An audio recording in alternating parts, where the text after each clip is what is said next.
Kinagat ng aso ang tatlong lalaki sa Cebu City. Hanggang ngayon, hindi pa rin nakikita ang agresibong aso. Nasa frontline ng balitang yan si John Aroa. Duguan at tadtad ng malalaking sugat ang kaliwang braso ng 31 anyos sa Sirilan, Patalinghog. Nagdurugo rin ang malaking kagat sa binti ng kanyang 18 anyos na pinsan na si Russell Vasaya. Habang natanggalan naman ng kuko sa hinlalaki ng paa ang 27 anyos sa si Johnny Gabato. Silang tatlo pare-parehong inatake at kinagat ng iisang aso sa Barangay Busay, Cebu City. Kwento ng mga biktima, bigla na lang lumitaw ang aso at sinakmal sila. Bigla lang talaga siyang lumapit at kinagat ako mula sa dilim.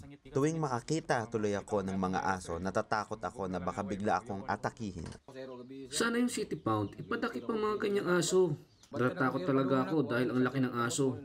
Sinangga ko lang talaga kasi kung hindi, mukha ko ang makakagat.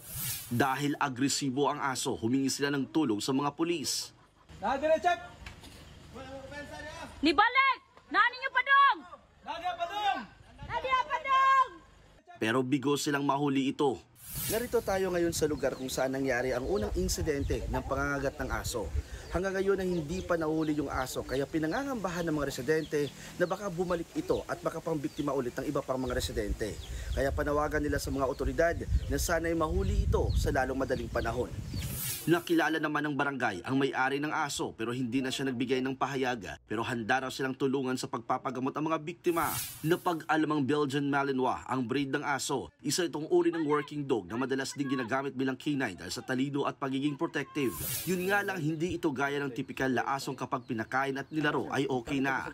Kailangan kasi nito ng training, exercise at masocialize ng maayos para hindi maging agresibo lalo na sa mga hindi nito kilala. Yung mga palagi na lang nasa loob ng kulungan, so siyempre pag makalabas yan, magwa-wild yan. O palaging nakatali, magwa-wild yan. They have to socialize their dog.